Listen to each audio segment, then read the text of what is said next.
बिस्मिल्लाहिर्रहमानिर्रहीम। अस्सलाम वालेकुम। आज 9 अक्टूबर बरोज़ जुम्मा हम बात करेंगे CCPO उमर शेख की तरफ से बड़ा एक्शन लिया गया है और ये एक्शन ना सिर्फ शरीफ ख़ानदान के ख़िलाफ़ है बल्कि जो पुलिस अफसरान हैं जो हमेशा से जराइम में मुलव्वस रहे हैं, जिन्होंने रिश्वत खाई है, उनके आमदन से ज़्यादा असासे हैं, उसके हवाले से बड़ी अहम डेवलपमेंट हुई है। फिर कैप्टन रिटायर्ड सफदर आज एक और दरख्वास्त लेकर अदालत में गए हैं पुलिस के ख़िलाफ़। वो दरख्वास्त क्या है? नैब ने पासपोर्ट मनसूख करने का एक दरख्वास्त और ख़त लिखा है वजारत ख़ारजा को।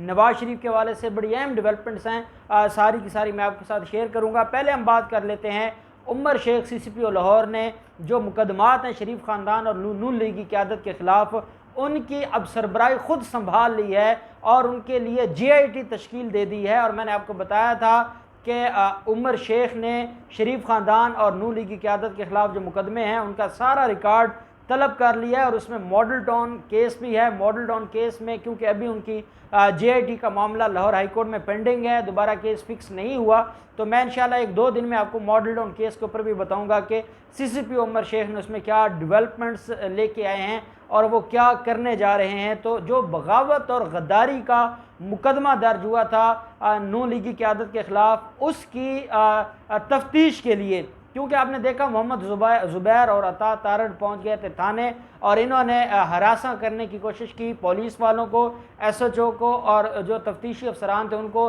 हरासा करने की कोशिश की। तो CCPO उमर शेख ने, क्योंकि ये एक बड़ा केस है, इसके लिए एक मजबूत GIT की तश्कील दे दी है और सारे मामलात को ख़ुद देखने का इंदिया दे दिया है। अब यह जो मुश्तरका तहकीकाती टीम है जो GIT, इसके जो सरबराह हैं वो CIA के SP हैं आसिम इफ्तिखार, इनको हेड बनाया गया है। CIA के SP को हेड बना दिया गया है शरीफ ख़ानदान और नून लीग की क़यादत के ख़िलाफ़ जो गद्दारी का मुकदमा है उसकी तफ्तीश के लिए। इसके अलावा इस टीम में 4 अफराद शामिल हैं, जिनमें DSP मोहम्मद ग़ियास, इंस्पेक्टर तारिक इलियास कियानी और सब इंस्पेक्टर शब्बीर अवान भी इसमें शामिल हैं। ये 4 रुकनी टीम है जो गद्दारी का मुकदमा बनाया गया है, बगावत का मुकदमा बनाया गया है, तो उसके ख़िलाफ़ तहकीक करेंगे। यही मैं आपको बता दूं कि रज़ा रब्बानी पाकिस्तान पीपल्स पार्टी के जो लीडर हैं उन्होंने एक ख़त लिखा है और ये कहा है कि एक बिल लेके आया जाए कि पाकिस्तान पिनल कोड में जो बगावत की दफ़ात शामिल हैं वो बगावत की दफ़ात सिरे से ख़त्म कर दी जानी चाहिए। और उन्होंने ये कहा है कि जो बगावत का मुकदमा दायर किया गया है शरीफ ख़ानदान और नून लीग के ख़िलाफ़ वो एक सियासी इंतकाम है और उन्होंने आज तक, इन लोगों ने कभी कोई कानून बनाने की बात नहीं की। पुराने कवानीन अभी तक मौजूद हैं, लेकिन जो कानून इनको अपने ख़िलाफ़ लगता है उसको ये ख़त्म करने के पीछे पड़ जाते हैं। अब इन्होंने ये कहा है कि जो सेक्शन 122, 123, 124 और आगे उसके जो सब सेक्शंस हैं ये ख़त्म किए जाएँ जो कि बगावत को डील करते हैं। जो रियासत के साथ बगावत है या इदारों के साथ बगावत है, उसके लिए रज़ा रब्बानी ने अपनी ख्वाहिश शामिल कर दी है कि बराए मेहरबानी इनको ख़त्म किया जाए। और ये एक तरह की करारदाद नेशनल असम्बली और सेनेट में उन्होंने जमा करवाई है। मैं तो समझता हूँ बतौर पाकिस्तानी मैं इसकी मजम्मत करूँगा, क्योंकि पहले पाकिस्तान के जो कवानीन हैं वो रियासत मुखालिफ एजेंडा रखने वालों के ख़िलाफ़ बड़े ही कमज़ोर कवानीन हैं और इनको सज़ाएँ नहीं मिलती या इनके ख़िलाफ़ बड़ी कार्रवाई नहीं होती। अगर कोई एक शिक मौजूद है, एक प्रोविज़न मौजूद है, तो उसके बारे में ये कहना कि उसको उठा के फेंक दें या ख़त्म कर दें, ये बिल्कुल मुल्क दुश्मनी के मुतरादिफ होगा। ये जो मुकदमा है ये बदर रशीद की जानिब से फ़ाइल किया गया था। 42 इसमें मुल्ज़मान हैं, इसमें 3 साबिक़ जर्नैल भी मौजूद हैं। ये आप देखें कि ये जो फ़ौज को गालियाँ देते हैं, अगर कोई जर्नैल मौजूद थे इस फ़ौज मुखालिफ एजेंडा में तो उनके ख़िलाफ़ भी मुकदमा दर्ज हुआ है और बाकी भी ये सारे के सारे लोग हैं। अभी तक इसमें कोई गिरफ्तारी नहीं आई, लेकिन इसमें जो केस है इसमें बड़ी अहम डेवलपमेंट हो गई है। अब उमर शेख ने साथ ये भी कहा है कि जब ये तफ्तीश मुकम्मल होती है और जो जो इसमें ज़िम्मेदारान है सबको गिरफ़्तार किया जाए। और मैंने आपको बताया था कि नैब ऑफिस पर हमला केस, उसमें भी गिरफ़्तारी का हुक्म दिया गया है मरीम नवाज़ और बाकी लोगों की, और मरीम नवाज़ ने गुल्लू भट्टों की एक टीम भी बना ली है। तो उसके ऊपर भी आज दोबारा उमर शेख ने जो एक टीम तश्कील दी है कि जो नैब ऑफिस केस है उसके ऊपर भी अमल दरामद किया जाए और जो मुल्ज़मान जिन्होंने अभी तक ज़मानतें नहीं करवाई उनको गिरफ़्तार करके अदालत में पेश किया जाए। दूसरी तरफ हम देखते हैं कि आज कैप्टन रिटायर्ड सफदर जो गुजरांवाला पुलिस के ख़िलाफ़ वो अदालत में गए थे और क्योंकि उन्होंने ज़मानत ली हुई है, उधर नैब ने उनके वारंट गिरफ्तारी जारी कर दिए हैं और नैब ने ये कहा है। अब देखें कैप्टन रिटायर्ड सफदर, इन लोगों का बैकग्राउंड देखें कि एक मदरसा चला रहे थे और मदरसे के नाम पर ये बैरून मुल्क से पैसे मंगवाते थे। वो पैसे गैर कानूनी आ रहे होते थे, वो पैसे आ रहे होते थे इनके ख़िलाफ़, इनके जो अकाउंट्स हैं उसमें वो ब्लैक मनी होती थी। लेकिन ये मदरसों को कैसे इस्तेमाल करते हैं, ये सिर्फ मौलाना फजल रहमान इस धंधे में शामिल नहीं है, क्योंकि नून लीग का बड़ा पुराना तल्लक है ये सारे के सारे लोगों के साथ और इंतहा पसंदों के साथ, और उसमें कैप्टन रिटायर्ड सफदर का जो मदरसा है वो भी इन कामों के लिए इस्तेमाल होता रहा है। तो वो उनकी गिरफ्तारी के लिए वारंट जारी कर दी और वो आपको 1-2 दिन में गिरफ्तार होते नज़र आ जाएंगे। दूसरी तरफ हम देखते हैं कि डीजी नैब रावलपिंडी ने वजारत दाखिला को ख़त लिखा है और उसमें यह कहा गया है, तोशा खाना रेफरेंस का हवाला दिया है कि नवाज शरीफ के वारंट गिरफ्तारी अदालत से जारी हो चुके हैं और उनको इश्तिहारी डिक्लेयर कर दिया गया है। और साथ ये कहा है कि नवाज शरीफ की जो सफरी दस्तावेज़ात हैं उनको मनसूख किया जाए और उनका जो वीज़ा है उसको मनसूख किया जाए। नैब की जानिब से वजारत दाखिला को नवाज शरीफ का पासपोर्ट को मनसूख करने और शनाख्ती कार्ड को ब्लैक लिस्ट में शामिल करने की सिफारिश की गई है। ख़त में यह भी कहा गया है कि नवाज शरीफ को वतन वापस लाने के लिए वजारत दाखिला इंटरपोल से रब्ता करे।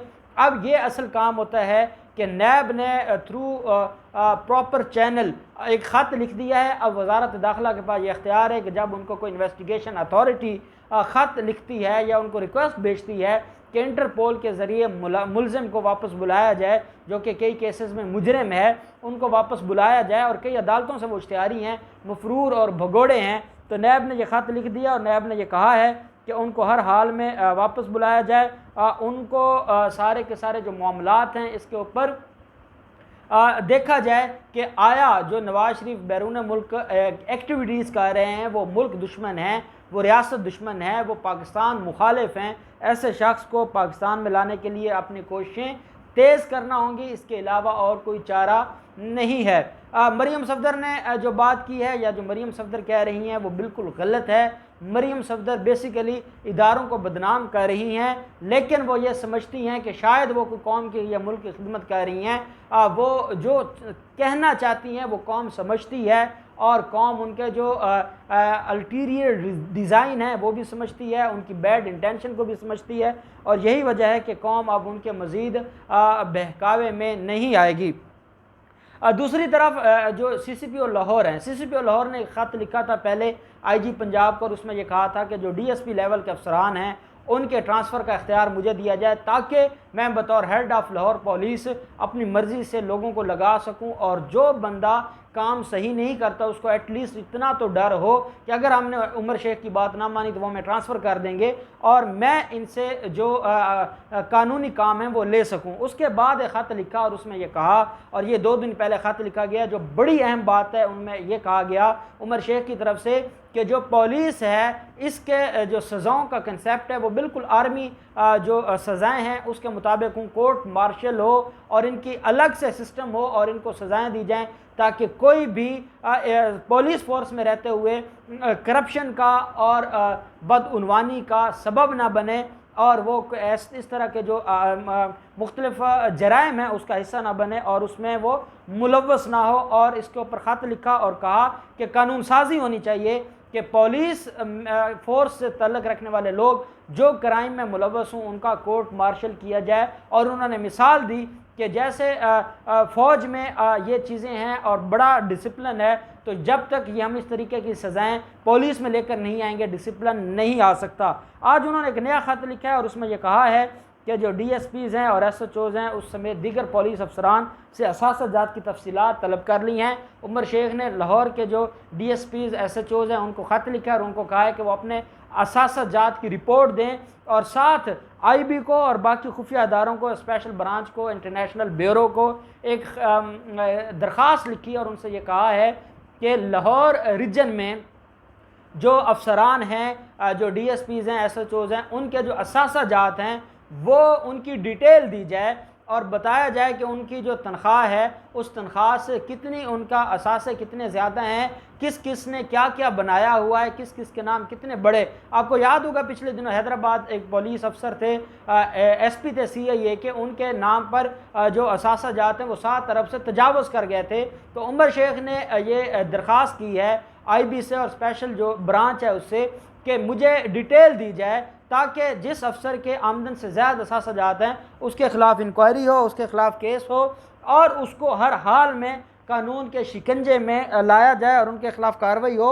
और ऐसे लोगों को बिल्कुल भी कोई रिलीफ नहीं मिलना चाहिए। और उन्होंने ये कहा है कि जो फील्ड ऑफिसर्स की पोस्टिंग के लिए असासों की तफसीलात जमा करवाई जाती हैं वो भी रिकॉर्ड पुलिस डिपार्टमेंट से तलब कर लिया है कि पता चले कि जब इनको इनकी नौकरी लगती है या इनको अपॉइंट किया जाता है तब इनके असासे क्या होते हैं, दौरान मुलाजमत ये अपने असासे कहाँ तक लेकर जाते हैं, कैसे ये बेनामी अकाउंट्स और बेनामी जायदादें बनाते हैं, वो सारी की सारी डिटेल्स मांग ली हैं। CCPO लाहौर ने यह कहा है कि आमदन से ज़्यादा असासे रखने वाले पुलिस अफसरान के ख़िलाफ़ महकमाना तहकीकात होंगी और आइंदा कोई भी पुलिस अफसर असासों की तफसीलात जमा कराए बगैर फील्ड में तैनात नहीं होगा।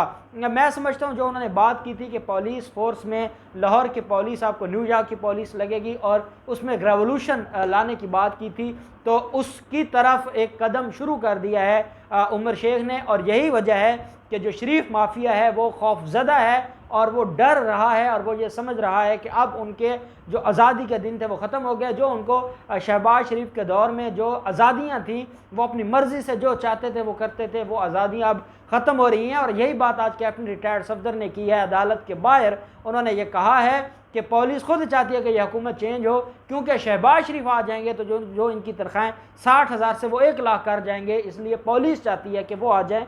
और अवाम नहीं चाहती कि आप 60,000 से 1 लाख रुपए कर दें और करप्शन भी वैसे रहे, वो अपनी मनमानियाँ भी वही करें, वो गैर कानूनी काम भी वही करें, वो बदउनवानी और करप्शन में मुलव्वस हों, आम आदमी महफूज भी ना हो, क्राइम रेट भी बढ़ता रहे और इनकी तनख्वाहें बढ़ जाएं। ऐसी कौम नहीं चाहती। और कौम ये भी नहीं चाहती कि आप बैरून मुल्क से कर्जे लेके या मुल्क के इदारों को गिरवी रखवा के आप सरकारी अफसरान की तनख्वाहों को बढ़ाएं। मैं समझता हूँ कि ये बड़ी अहम डेवलपमेंट है। इन सारे केसेस में जो मज़ीद डेवलपमेंट होगी हम आपके साथ शेयर करते रहेंगे। अल्लाह पाक पाकिस्तान का हामी नासिर हो। बहुत शुक्रिया। अल्लाह हाफ़िज़। पाकिस्तान जिंदाबाद।